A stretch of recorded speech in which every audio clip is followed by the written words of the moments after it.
Bientôt le jour se lèvera, la lumière en ta nuit jaillira. Bientôt le jour se lèvera et l'amour en ton cœur chantera. C'est le jour du Seigneur, c'est le jour de sa joie, et sur terre la paix du ciel. Bientôt, Seigneur, ton jour viendra. Bientôt, Seigneur Jésus.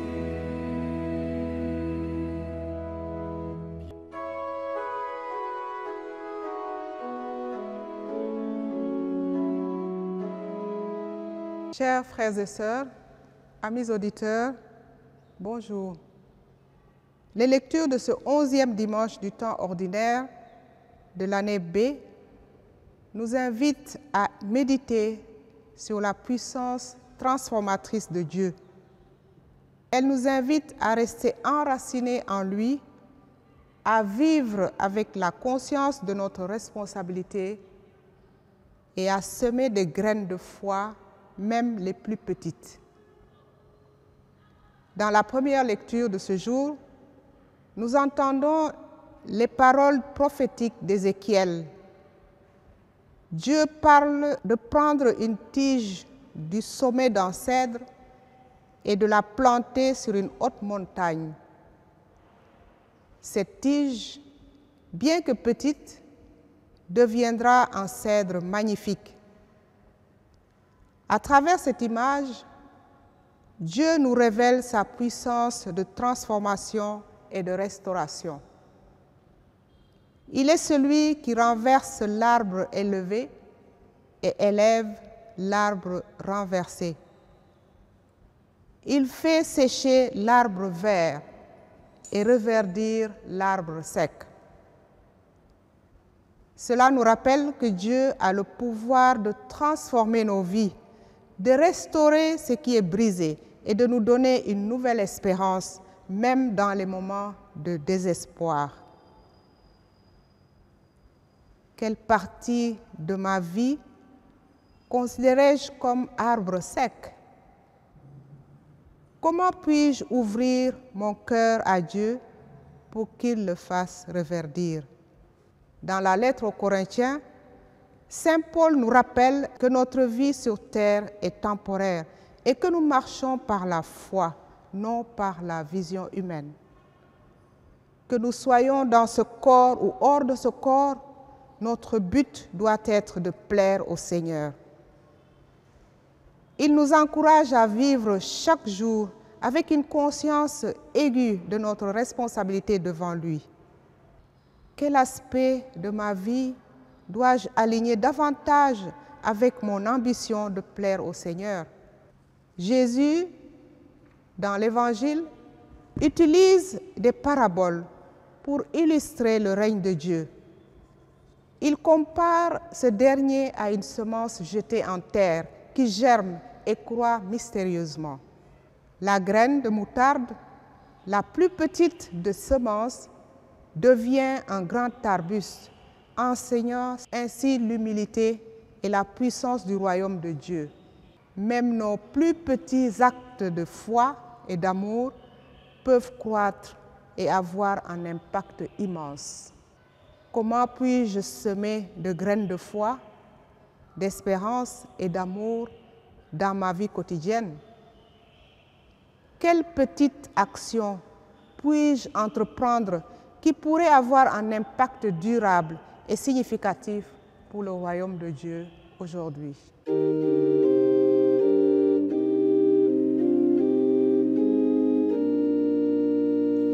Il est bon, Seigneur, de te rendre grâce. Qu'il est bon de rendre grâce au Seigneur, de chanter pour ton nom, Dieu très haut, d'annoncer dès le matin ton amour.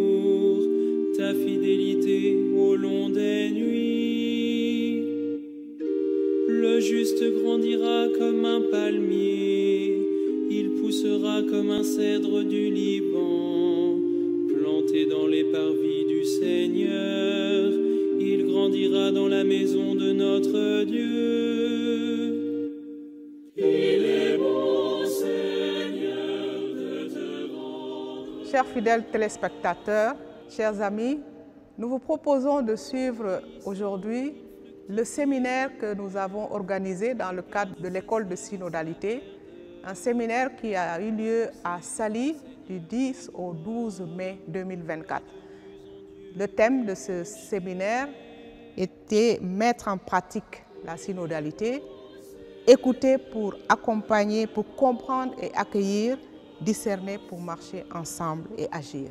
La synodalité est le numérique, les enjeux juridiques et canoniques liés à l'adaptation des processus synodaux à l'environnement numérique. Il est opportun de rappeler que l'école de la synodalité ne refuse pas d'adopter la forme d'une école en ligne. En tant que telle, puisque la synodalité se manifeste par l'écoute pour comprendre et accueillir, par le discernement pour cheminer ensemble et par l'action, il est donc logique que le cheminer ensemble, le pèlerinage ensemble puisse se dérouler dans un environnement numérique avec l'utilisation des outils numériques ou digitaux. Ainsi, dans ce contexte, les participants, unis dans leur démarche, acquièrent le statut d'hommes et de femmes connectés, reliés. L'outil qui réduit la distance et facilite leur réunion est par exemple la visioconférence, par laquelle les participants se voient, se regardent, s'entendent, s'écoutent comme s'ils étaient presque côte à côte.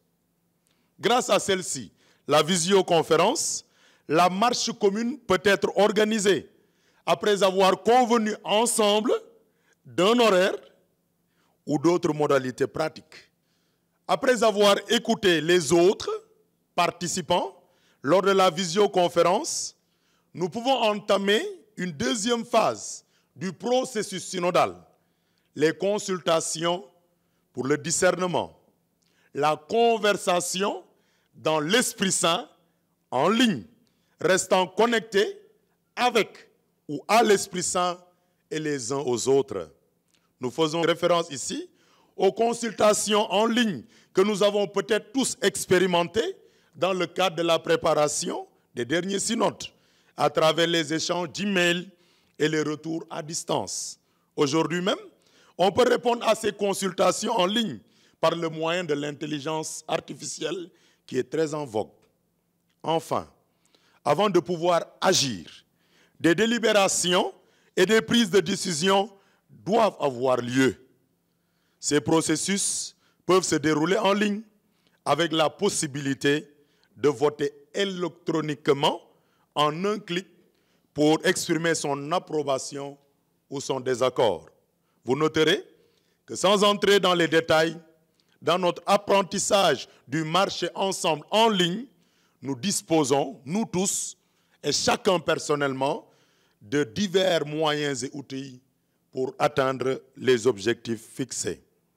Pour rappel, le vote en ligne est une disposition très légale du point de vue civil, puisque dans les grandes sociétés, il arrive justement que le conseil d'administration se retrouve, se rassemble et qu'il y ait des votes électroniquement par le clic. Pourquoi pas un synode des évêques? Cependant, dans ce contexte, les risques sont très significatifs. En effet, l'organisation de l'enseignement en ligne ne nous immunise pas contre les abus au sein même de l'environnement numérique. En ce qui concerne l'écoute, il est facile d'être submergé par le flot d'informations véhiculées si l'on ne prend le temps de les trier. Alors que nous devons écouter le professeur et nos camarades de classe, il est à craindre que de fausses informations, des fake news, ne parviennent à s'imposer comme vérité au détriment du savoir authentique et authentifiable que nous devrions acquérir dans nos matières ou nos modules d'enseignement en ligne. En ce qui concerne les consultations en ligne, les délibérations et les votes en ligne, personne n'est à l'abri des cyberattaques. Bien que ces techniques puissent accélérer les processus, il est important de se rappeler que le monde digital est aussi un espace de solitude, de manipulation, d'exploitation et de violence jusqu'aux cas extrêmes du dark web. Le risque est élevé si l'on ne prend pas garde à encadrer et vérifier soigneusement ce qui se cache derrière les consultations, les délibérations ou les votes pour les prises de décision. Autrement dit, à authentifier qu'il s'agit de la bonne autorité qui doit délibérer ou prendre la décision. Quels sont les enjeux juridiques et canoniques de ces situations données? Les enjeux sont à la taille des risques encourus dans le cadre de l'école en ligne de la synodalité. Lors de l'écoute de la consultation, ce sont des données personnelles des participants qui sont collectées et stockées. Il est important pour l'Église synodale de respecter les normes de sauvegarde et de sécurisation des informations relevant de la vie privée de ceux qui marchent ensemble en ligne. Au Sénégal, par exemple, la loi de 2008 sur la protection des données personnelles garantit le respect des droits fondamentaux des individus lors de la collecte, du traitement et de l'utilisation de leurs données pour préserver la vie privée et la dignité des participants, par exemple au synode numérique. Elle impose transparence et responsabilité aux responsables que nous pouvons être ou que nous serons du traitement des données, favorisant ainsi une interaction synodale numérique et éthique. Dans le cadre de la consultation en ligne, les contributions apportées par un participant au processus synodal virtuel peuvent être le fruit de sa propre création, invention ou imagination. Dans de telles circonstances, la question de la propriété intellectuelle peut se poser et il est impératif de veiller à sa préservation contre toute atteinte ou utilisation à d'autres fins ou divulgation non autorisée. Ceci est valable même si ces informations ne sont pas protégées par un brevet ou n'ont pas encore été soumises à une licence officielle. Nous abordons donc, vous le comprenez bien, la protection des droits d'auteur et des droits voisins dans ce contexte. Des mesures de sécurité informatique robustes peuvent être proposées. Du point de vue canonique, il faut veiller à la validité des décisions synodales. Les décisions synodales doivent être prises de manière valide et légitime. Cela implique de respecter les procédures et les normes établies pour les synodes, y compris en ligne. La participation des autorités ecclésiastiques est un enjeu. Celles-ci, compétentes, ont un rôle essentiel dans la gouvernance de l'Église et dans la prise de décisions synodales. Il est important que les consultations, les délibérations et les votes en ligne soient menés en collaboration, toujours en collaboration avec les autorités ecclésiastiques compétentes pour assurer la légitimité, voire la validité des processus synodaux. Le respect des normes doctrinales, nous ne l'oublions pas. Pour faire synode, il va falloir que nous restions dans l'orthodoxie. Je finis par ceci. L'adaptation à l'environnement numérique et à ses outils ne peut faire l'objet de débats. La réalité virtuelle ne remplace pas la présence réelle du Christ dans l'Eucharistie. La réalité sacramentelle des autres sacrements est la participation au culte dans une communauté humaine faite de chair et de sang. Il n'y a pas de sacrement sur Internet. Et même les expériences religieuses qui sont possibles par la grâce de Dieu ne suffisent pas si elles sont séparées de l'interaction dans le monde réel avec d'autres personnes de foi. Merci de votre attention. Je m'en vais vous présenter ma petite expérience sur le monde du numérique. Mon intervention porte sur le monde digital, la mission dans l'environnement numérique. Je l'ai axée sur 2 points, à savoir le numérique religieux et l'usage du numérique en milieu religieux. Partant du constat que la majorité des activités se déroulent désormais à travers les technologies de l'information et de la communication, le synode numérique permettra de renforcer les capacités dans l'annonce de l'Évangile par l'éthique et d'avoir un impact plus grand et plus probant dans cette belle mission. Pour l'Église, l'Internet n'est pas seulement un instrument d'évangélisation, c'est également un nouveau territoire de mission parce qu'il transforme notre façon de vivre, de percevoir la réalité, d'expérimenter les relations, a souligné le cardinal Jean-Claude Orlich lors de l'Assemblée synodale. Le numérique religieux. Le numérique s'est immiscé de façon significative dans certaines pratiques religieuses. Ce fut soit pour donner un enseignement ou permettre une étude en ligne, les campus religieux, soit pour porter ou partager une prière. La perspective de mettre à disposition des ressources permettant une intensification de la pratique en milieu catholique a conduit à développer des sites web. Le numérique a permis aussi de partager des ressources d'iconographie religieuse. Il est devenu un vecteur de normativité en permettant de dispenser et de prendre des instructions pour bien agir dans le quotidien en matière religieuse, par exemple, sites web, blogs et applications chaînes sur YouTube diffusent cette offre religieuse numérique fort variée. Dans l'espace chrétien catholique, les ordres religieux ont joué un rôle spécifique avec des offres spirituelles en ligne assez structurées, puisant dans la Bible pour proposer des médiations disponibles, pour toucher les jeunes et insérer le message religieux dans la dérision ou le ton décalé du moment et l'actualiser ainsi par la forme. La culture du web a ainsi gagné la communication religieuse. Usage du numérique en religion. Des chercheurs avaient remarqué, comme Isabelle Jonveux, Dieu en ligne, que loin d'être une religion de substitution, l'offre religieuse en ligne venait compléter les pratiques ordinaires qu'elle venait aussi reconfigurer. Mais on pouvait craindre le sceptre d'une religion qui ne se vive qu'en ligne, tandis que d'autres inventaient des religions numériques ou issues de la culture numérique. Évidemment, certains groupes religieux ont eu à surmonter le rejet initial ou ponctuel du numérique, voire l'informatique, notamment s'ils étaient assimilés à des ressorts maléfiques. Toutefois, l'appropriation générale de tous les médias par les religions pour diffuser un message, proposer images et discours, unifier les pratiques, constituer des communautés, a fait que le numérique a été fortement mobilisé. En effet, il a été engagé à la fois dans la valorisation spirituelle, dans l'instruction, dans la croisade morale religieuse.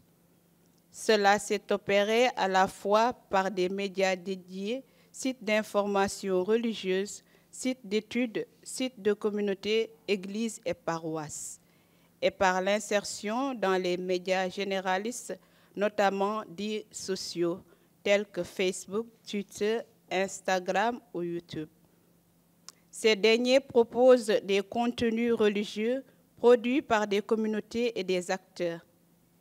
Ils permettent à des dévots de s'y exprimer plus ou moins librement, le religieux passant aisément pour un signe d'identité culturelle qu'il convient de préserver, voire de manifester. Ces paroles religieuses déposées sur les réseaux pouvant passer pour une rencontre de l'autre, pour celui qui n'a pas encore compris tout le bienfait qu'il a à tirer du religieux. Parallèlement, des acteurs religieux développent des ressources pour apprendre à bien se servir du numérique, se préserver du péché virtuel, se comporter avec miséricorde et éviter la violence des propos, comme le font des médias ou des guides profanes du comportement numérique issus du développement personnel. En somme, de multiples expériences montrent qu'Internet est devenu indispensable dans notre monde d'aujourd'hui. Et c'est ce que l'Église a compris en orientant sa mission d'évangélisation dans le monde du numérique. Avec Internet, l'Évangile est devenu plus accessible. À travers les réseaux sociaux, des messes sont dites en direct ou en diffusion, le partage des textes de méditation au quotidien, des conférences, retraites et catéchèses en ligne, et d'autres dévotions sont accessibles dans différents sites. Le numérique a réveillé la foi d'un grand nombre de personnes, particulièrement des jeunes générations, qui sont même devenus des acteurs d'évangélisation par la création de pages Facebook, TikTok, etc. Aujourd'hui, notre grand défi en tant qu'Église est de nous ouvrir à ce monde du numérique. Pour une Église synodale, nous devons nous mobiliser et nous approprier des dispositifs numériques dans la perspective de tenter d'imaginer de nouveaux modes de pratique de notre foi catholique dans un monde de vie contemporain. Pour rejoindre les jeunes, il faut parler leur langage qui n'est plus celui de l'écrit, mais qui est surtout basé sur l'image. Utiliser de nouveaux supports dont le web qui rejoint le virtuel. Il faut donc leur proposer une nouvelle théologie de la communication. Mon intervention se porte sur l'axe 3, c'est-à-dire la mission évangélique par le numérique. Il y a aujourd'hui 22 ans exactement que le Saint-Père Jean-Paul II disait dans son message pour la 36e Journée mondiale des communications sociales, je le cite, il disait « La période des grandes découvertes, la Renaissance et l'invention de l'imprimerie, la révolution industrielle et la naissance du monde moderne, ce furent également des passages historiques qui ont exigé de nouvelles formes d'évangélisation. À présent, alors que la révolution en matière de communication et d'information bat son plein, l'Église se trouve indubitablement face à un nouveau départ décisif. Il est donc opportun qu'en cette Journée mondiale des communications 2022, nous réfléchissons sur le thème « Internet, un nouveau carrefour pour l'annonce de l'Évangile ». Le numérique et l'Internet ont permis le développement des réseaux sociaux qui sont plus utilisés maintenant dans le partage d'informations. La digitalisation s'inscrit à tous les niveaux. Maintenant, tous les manuscrits peuvent se trouver en format numérique sur Internet.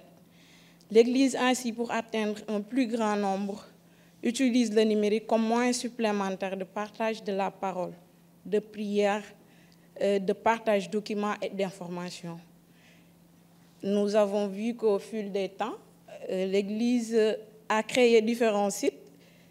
Sur le document, on a www.vaticannews.va. Nous avons aussi un compte sur Facebook, toujours disponible sur le document à la page 67. Un compte Twitter, mais aussi des comptes qui sont rattachés au pape. En même temps, nous avons des prêches de prêtres, de religieux ou laïcs, des vidéos de la vie des saints, des partitions de chorale, chants chorales, etc. sont autant de supports disponibles sur les plateformes, à l'instar de YouTube, TikTok, Google, etc. Avec l'avènement du numérique aussi, nous pouvons suivre des messes depuis le Vatican en ayant une très haute précision des images. Les messages sont véhiculés aussi à un temps record. La pandémie de la Covid a permis de voir le rôle du numérique dans le maintien de la foi. Les messes suivies en ligne pendant cette période et les exhortations ont permis à beaucoup de garder l'espérance et d'être en communion, même si cela se faisait que virtuellement. Nous comprenons ainsi que la synodalité ne saurait laisser de côté le numérique, en ce qu'il permet de mettre en contact direct les dirigeants des autres membres de l'Église. Avec tous ces avantages, nous pouvons apprécier le rôle du numérique, la mission évangélique. Par ailleurs, ça c'est une question qui me porte vraiment à cœur, il est aussi important de se poser la question à quel prix et à quel risque. En tant que catholique, quelle application, quelle référence biblique, mieux, quelle catéchèse je dois avoir à disposition? Comment pourrais-je faire le tri Dans cette panoplie de documents numériques à disposition, lequel parmi les Bibles téléchargeables sur les plateformes numériques me convient? Autant de questions qui en suscitent d'autres. Est-ce que l'Église prévoit à son niveau de mettre les fidèles à l'abri des fausses informations ou de la désinformation? Ou encore, comment avoir le discernement, sachant que le numérique offre la parole à tous?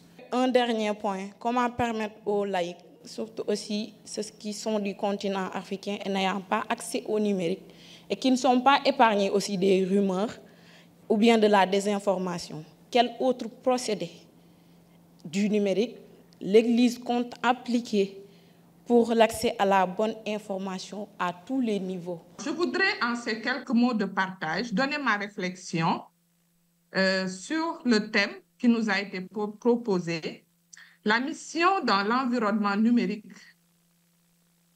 Et cette mission englobe plusieurs aspects, notamment le développement numérique pour la transformation digitale de l'approche pastorale de l'Église.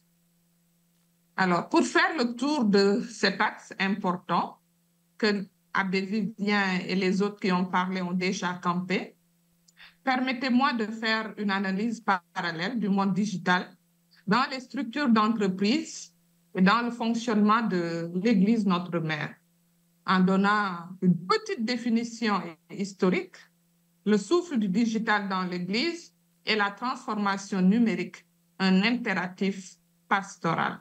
Le monde digital fait référence à la totalité des circonstances qui caractérisent les conditions de vie de l'ère numérique. Historiquement, on peut dater ça de la révolution numérique vers la fin des années 50 et les années 70, avec le développement de la technologie, en passant du mécanique à l'analogique au numérique. Nous avons tous connu dans les villages, même dans les cités, le moment des télés noirs et blancs où tout le monde s'asseyait autour et ça faisait la joie de tout le monde. Et dans la salle, j'ai vu certaines personnes avec du matériel qui nous a été inventé par quelques chercheurs et inventeurs. Et le père du monde digital, de l'ordinateur, est Alan Turing. Et il a découvert qu'après la guerre, il devait décoder des messages qui venaient des Allemands. Voilà comment l'ordinateur est né. Et les deux Steve Jobs et Steve Wozniak, ont donné naissance à Apple. Tenez-vous bien, ils étaient âgés de 21 et de 26 ans quand ils ont fondé Apple. Tim Berners-Lee a donné naissance à www, ce que nous connaissons, World Wide Web, et que nous utilisons depuis les années 90. Sans compter le grand Bill Gates, qui a été le cofondateur de Microsoft et qui a développé Windows. Maintenant, dans notre Église, qu'est-ce que nous pouvons retenir? L'apparition du web et des nouvelles technologies a changé le monde de fonctionnement et de communication dans toutes les entreprises. Les autres en ont parlé, je ne reviens pas dessus. L'Église n'a pas échappé à ce changement. Le digital s'est fait inviter à la salle de notre Église sans trop de protocole. Les jeunes auraient dit sans dress code. L'Église ne pouvait plus continuer à ignorer le digital, car le gap avec les autres organisations, plus précisément avec l'Église dite de réveil, est énorme. Ça me fait penser à beaucoup d'églises protestantes, chrétiennes, où quand vous rentrez pour la messe ou pour les célébrations, vous voyez l'écran. Il y a beaucoup d'écrans dans l'église. Et la messe se vit en direct. Il y en a dans l'église catholique, mais moins dans l'église catholique francophone. Je ne sais pas le pourquoi. Les curés ont peur de mettre des TV et que les gens soient distraits peut-être par autre chose. Petit à petit, l'Église commence non pas à orienter sa pastorale vers le monde digital où se trouve déjà une bonne partie de ses fidèles, des jeunes, mais elle commence seulement à titiller légèrement la question de rentrer oui ou non dans une pastorale digitalisée. Moi, beaucoup de sœurs dans cette salle, la quasi-totalité des congrégations et séminaires ont interdit l'utilisation des réseaux sociaux et même des téléphones aux jeunes qui rentrent dans les couvents. Nous, on a eu nos téléphones jusqu'à la porte du postulat, on les a déposés pour rentrer. La première réaction de l'Église face à la marée déferlante de la technologie a été d'abord de fermer ses portes pour mieux protéger ses disciples. Mais c'est sans compter avec la rapidité et l'innovation du digital. Nous avons été petit à petit en marche vers ce processus ensemble.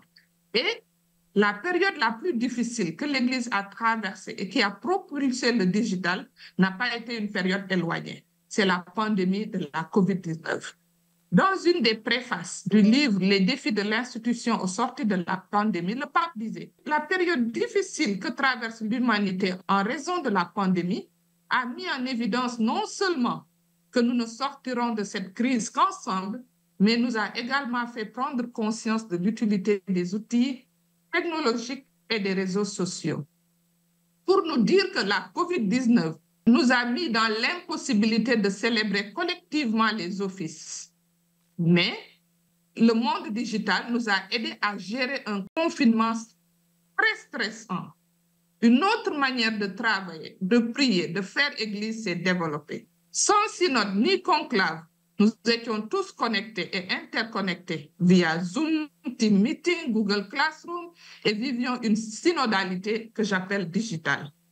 Les jeunes apôtres du digital se sont vus donc la mission de rendre plus visible l'Église et la mener dans les familles, les salons et les téléphones. Celle qui vient de parler avant moi nous a parlé de combien de fois nous avons regardé la messe en direct ou suivi des enseignements. Alors, le pape François reconnaît donc que le numérique est habité par des chrétiens qui peuvent être les protagonistes de nouvelles formes de communication sociale et plus humaine, davantage capables d'écouter et de véritables partages. Je donne quelques exemples de chaînes qui nous ont accompagnés. On connaît tous Vatican News, Maison d'édition du Vatican et beaucoup de bureaux de presse du Saint-Siège. Mais on connaît à côté de ça KTO. KTO, j'avoue que voilà, c'est la télé qui accompagne mon père. Il passe le temps à regarder ça. Et je pense que beaucoup d'entre vous ont des parents qui aiment KTO. Il y a les médiateurs, il y a Viens et Vois. Des chaînes sont disponibles en français, mais il y en a plus en anglais et je suis sûre en espagnol. Alors, dans nos églises diocésaines, nous sommes arrivés au moment où nous sommes témoins de la pastorale digitale et de la naissance de moyens technologiques de mission et de pastorale. Je fais un clin d'œil à Catholico qui nous accompagne depuis. Les multiples Espérances FM, Radio Miséricordia, les sites web catholiques pratiquants de nos églises locales et la parole de Dieu qui est à longueur de journée avec nous dans nos téléphones portables. Alors, quelle transformation numérique, ma dernière partie? La génération XYZ arrive sans difficulté à s'adapter aux nouvelles technologies, comprendre la manière de penser et les impliquer dans le chemin synodal numérique facilitera la mission de l'Église dans l'environnement digital. La transformation numérique est donc devenue un impératif pastoral pour l'Église. Face aux défis technologiques et culturels, les responsables de l'Église doivent réfléchir à la manière dont ils gèrent le discipula, c'est-à-dire leur manière d'être responsable dans une culture numérique. Nous sommes tous interpellés. La digitalisation se présente comme un véritable atout. Qu'on n'ait pas peur de ça, pour l'Église et pour la synodalité. Sa mise en application impose des défis majeurs. L'acceptation du changement. Tout changement est difficile à comprendre et à intégrer. La mise en place des objectifs des canaux digitaux. Nous devons de plus en plus passer par le digital pour faire passer notre message évangélique. La formation des agents pastoraux. Moi, j'ai eu quelques expériences de cette mission digitale. Ma première expérience, je l'ai commencée à Fatick quand je servais là-bas, ce que j'appelais une radio synodale. Une autre expérience que je vis en ce moment, c'est le commentaire de la messe dominicale les dimanches à la cathédrale. Consultance, si on peut l'appeler ainsi, à la RTS lors des solennités ici à la cathédrale. Alors, ce sont des journalistes laïcs qui ont besoin qu'on les aide à mieux comprendre les différentes parties de la messe pour aider les gens qui sont dans les hôpitaux, dans les prisons et ailleurs et qui n'arrivent pas à avoir la célébration. Ça m'a permis aussi une utilisation des réseaux sociaux comme moyen de mission. Moi, je connais Facebook, Canva, Videomaker, iCat, Picat, CapCut, LinkedIn, OneDrive, Outlook, etc. L'environnement numérique est un défi à relever. Le chapitre 17, au point 3 du synode, est consacré à la mission dans l'environnement numérique. Ainsi, plusieurs questions sur la numérique ont été posées durant le synode. Alors, il s'agit d'un défi dans l'Église et par l'Église. Nous savons tous que pour relever un défi, il faut un programme et un plan stratégique. À ce sujet, partons du dicaster pour la communication à travers la direction de la théologie pastorale. Le dicaster pour la communication est l'un des poumons du Saint-Siège. C'est lui qui met à la portée de tout le monde des événements à travers Vatican News. Ainsi, il a mis en place un projet nommé Projet Pentecôte Sister, en collaboration avec l'Union internationale des supérieurs générales, l'ISG, au but de former des religieuses en communication numérique, en théorie et en pratique. Ce projet a pour objectif communiquer la vie religieuse. Qui sommes-nous? Où sommes-nous? Que faites-nous? L'environnement numérique, une culture à s'approprier. Le livre intitulé « Communiquer le Christ au monde » du cardinal Maria Martini, évêque de Milan, est un instrument exemplaire pour la culture numérique au sein de l'Église aujourd'hui. Dans ce livre, le cardinal a donné des orientations pour le monde numérique à son diocèse en particulier et à l'Église en général. L'environnement numérique est une culture, aussi une tradition récente, et la première transmission de Vatican News date de 1895. Alors, chaque membre de l'Église est sollicité à cette culture. L'Église valorise la marche d'ensemble et a souci de l'unité et la communion des enfants de Dieu. Le pape François appelle à la communion et à la communication. À sa suite, M. Paolo Rufino, préfet du dicaster pour la communication, a développé que la communication et la communion ne peuvent pas être séparées. Pour dire, il n'y a pas la communication sans la communion et vice-versa. Les deux marchent de pair. En un mot, c'est la synodalité. Les marcher ensemble. L'Église doit aussi marcher ensemble avec son contemporain et dépasser certains blocages. Enfin, il faut nous tenir la main dans la main vers le marché ensemble. Ceux qui sont en avance attendent ceux qui sont derrière. Et ceux qui sont derrière accélèrent les pas afin que nous soyons tous au même rythme. C'est ça la synodalité.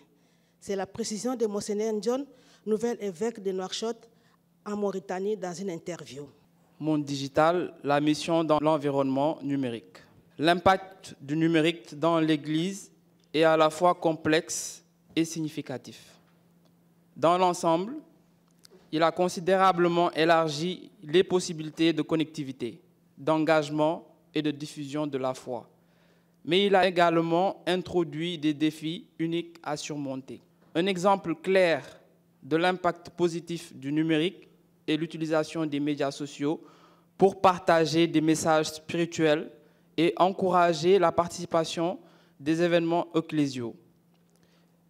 Les églises utilisent souvent les plateformes comme Facebook, Twitter, Instagram pour diffuser des sermons, des citations bibliques inspirantes et des annonces sur les événements à venir. Cela permet aux fidèles de rester connectés et engagés, même en dehors des murs de l'église. De plus, les diffusions en direct des services religieux permettent aux personnes qui ne peuvent pas assister en personne de participer virtuellement, élargissant ainsi l'audience et l'impact de ces événements. Le numérique a transformé de nombreux aspects de nos vies et l'Église n'a pas été épargnée par cette révolution. Voici un aperçu des avantages de cette transformation numérique dans le contexte ecclésial.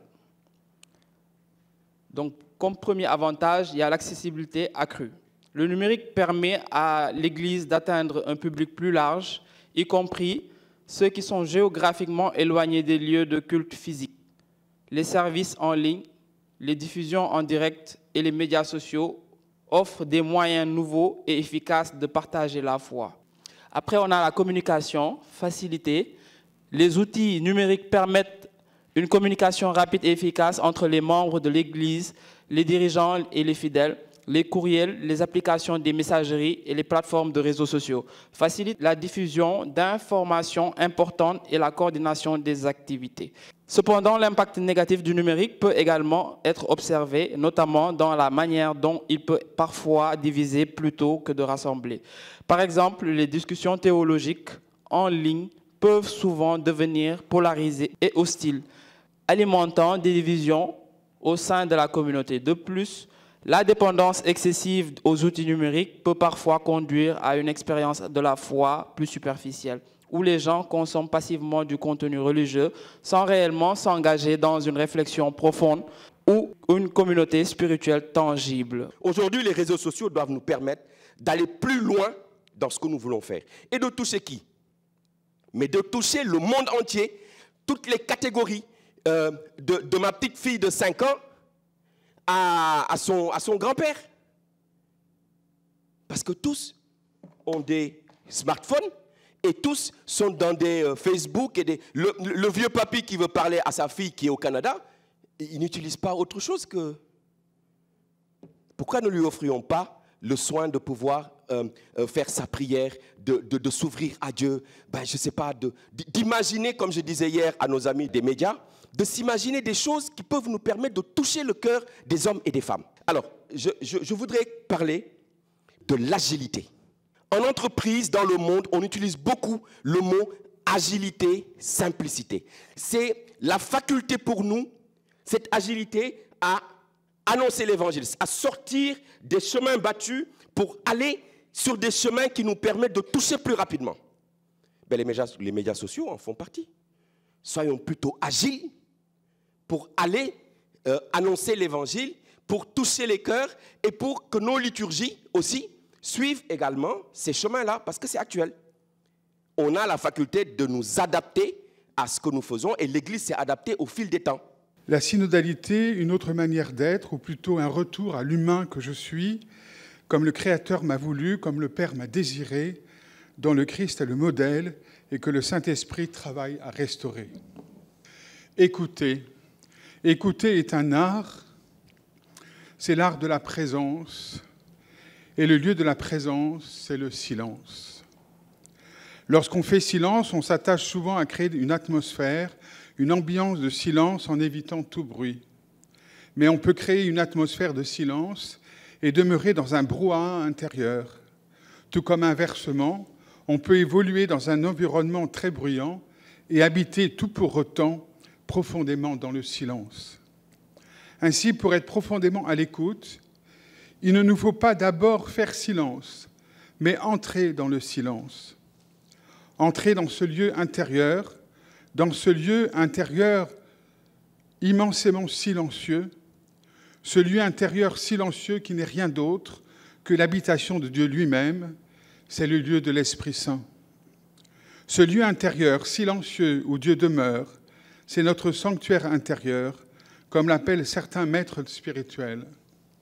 Ce sanctuaire intérieur, c'est en moi, en toi, ce petit lopin de terre, cette part de cristal, qui n'a été touchée, abîmée, ni par les conséquences du péché originel, ni même par tes péchés personnels.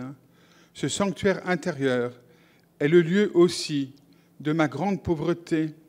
Il est le lieu de ta grande pauvreté.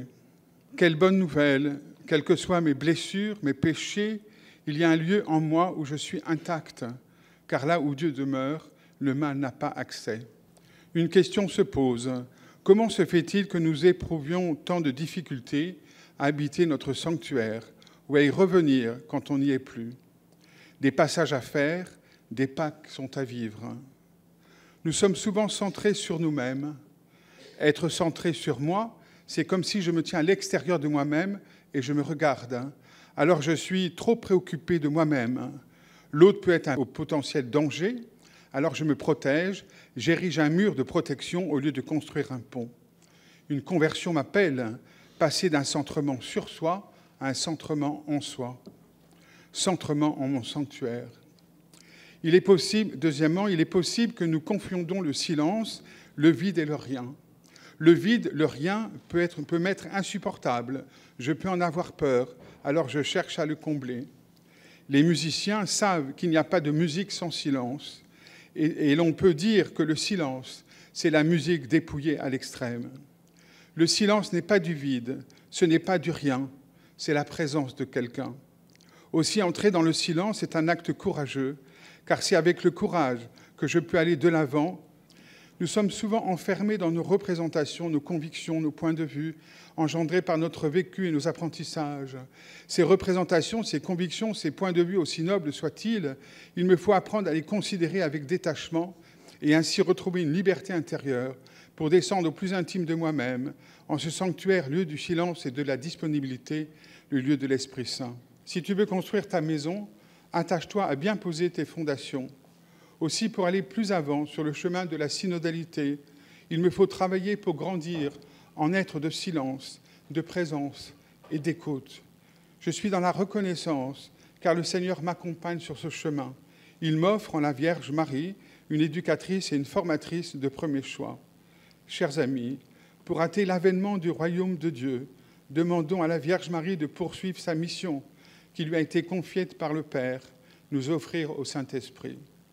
Ainsi, ce même Esprit Saint nous rendra disponibles à converser avec nos frères et sœurs en humanité et nos frères et sœurs chrétiens pour que l'Église devienne, comme le Christ l'a voulu, une Église synodale. J'ai eu la joie et la grâce de participer à la première assemblée du synode sur la synodalité en octobre dernier. Et c'est à l'issue de cette assemblée que l'expérience que j'ai vécue m'a amené à me dire, mais comment faire pour que, arriver au Sénégal, à ce moment-là, j'étais en mission au Burkina, comment faire pour que ce rapport de synthèse parvienne au peuple de Dieu, parvienne à tous les baptisés, parvienne à ma congrégation, à mes sœurs, à mes proches.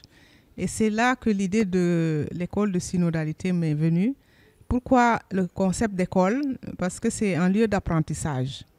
Donc, tout le monde, beaucoup ont fait l'expérience de ce que c'est que l'école, où on apprend le b.a.-ba. Et c'est comme ça que petit à petit, je me suis dit, peut-être qu'en créant cette école, en lançant l'idée de l'école, ça peut être un espace qui nous permet petit à petit de rentrer dans la dynamique du processus synodal, qui est déjà enclenché dans tous les diocèses, dans toutes les paroisses, dans tous les continents, dans l'Église universelle. Donc, disons, pour résumer, l'école de synodalité, c'est un espace pour permettre la réception d'abord du document de synthèse. Et c'est ce qui a été fait à travers les webinaires que nous avons organisés, en invitant à chaque fois quelqu'un qui a participé, qui a fait l'expérience de la synodalité, et qui est issu de plus ou moins d'une formation théologique, mais qui est en mesure d'apporter quelque chose à cette école et à tous les participants. Et ces webinaires ont vraiment été d'un intérêt capital pour ceux qui ont suivi. Et avec la technologie, c'est des webinaires qui ont été enregistrés sur YouTube et les gens ont la possibilité de revoir cela. L'attente, c'est de pouvoir permettre à ceux qui ont participé de faire l'expérience à d'autres. Et je pense que c'est un peu ça que l'Église souhaite aussi, que l'expérience vécue, que ça soit démultipliée et que d'autres puissent aussi faire cette même expérience. Et pourquoi pas créer des écoles de synodalité dans les différents endroits où d'où les personnes sont venues, du Mali, du Sénégal, bien sûr, est là, du Burkina, du Ghana, du Cameroun, de la Côte d'Ivoire, du Bénin, du Gabon. Et tout ça, c'est des expériences qui peuvent être utiles pour l'avenir de l'Église universelle et de l'Église locale. C'est un immense plaisir pour moi de participer à ce séminaire sur la synodalité.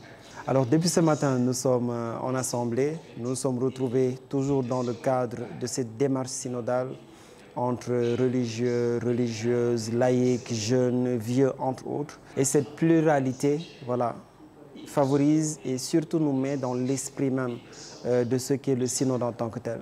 Alors mon rôle en tant que facilitateur durant cet atelier, c'était de coordonner la communication, l'écoute des uns et des autres à travers la méthode de la conversation dans l'esprit. Donc il s'agit de quoi exactement? De prendre un temps d'écoute, un temps de prière personnelle, de laisser à tout un chacun s'exprimer par rapport à ce qui fait écho au plus profond de lui, et ensuite reprendre un temps de prière, un temps de silence pour redonner la parole aux uns et aux autres, afin qu'ils puissent rebondir sur tout ce qu'ils ont entendu, tout ce qui a résonné en eux, pendant que les autres ont parlé. Donc, depuis ce matin, le maître mot reste l'écoute et le silence. Nous sommes en plein travaux de l'école de synodalité initiée ici par la sœur Anne-Béatrice Faye. Et j'avoue que depuis ce matin, les interventions m'ont profondément touchée. Surtout la qualité de l'écoute. On est revenu beaucoup sur l'écoute, l'importance du silence. Et j'avoue que ça m'a personnellement bousculé de l'intérieur.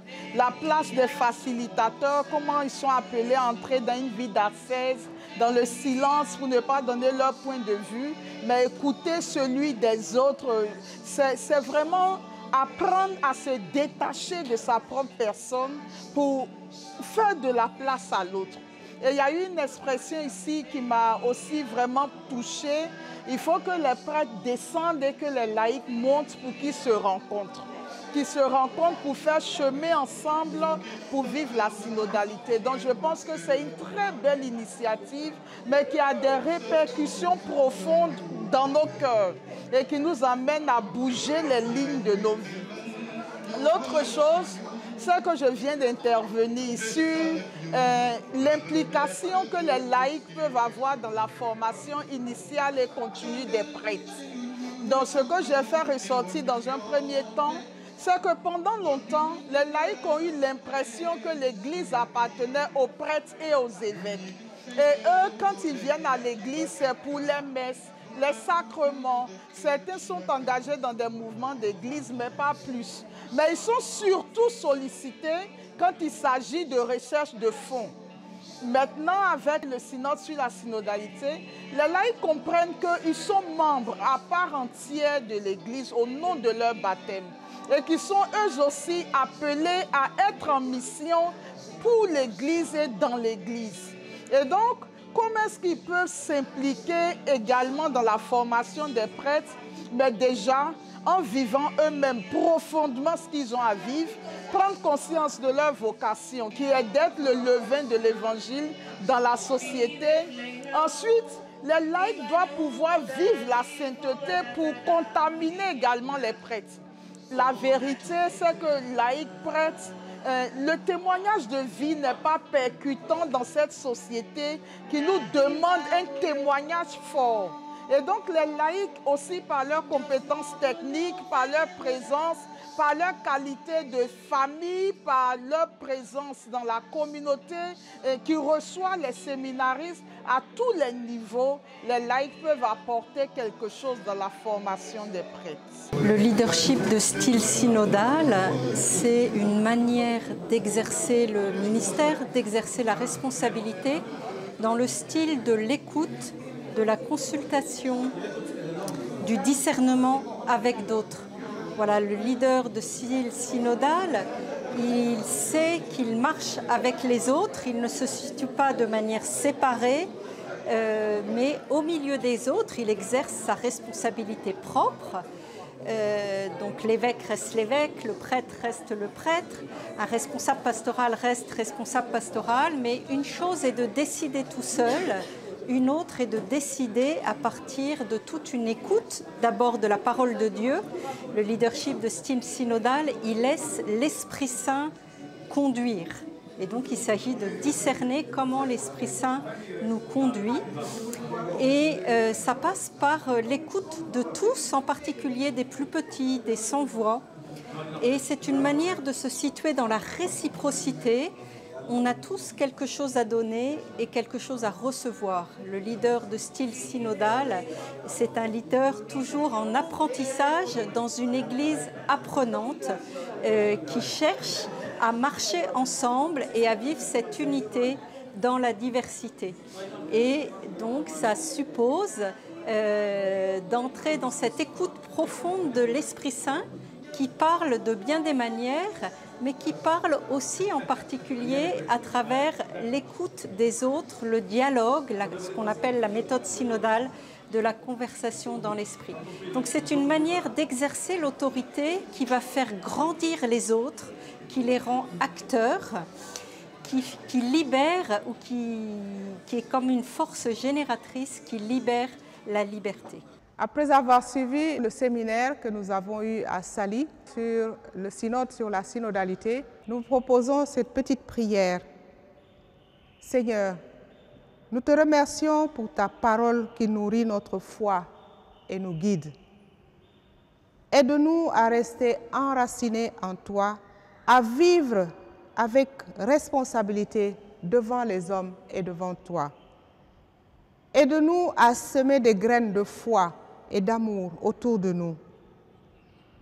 Donne-nous la force et la grâce de vivre selon tes enseignements, de grandir spirituellement et de porter des fruits en abondance. Que ta puissance transforme nos vies et que nous puissions porter des fruits en abondance pour ta plus grande gloire. Amen. C'est le jour du Seigneur, c'est le jour de sa joie, et sur terre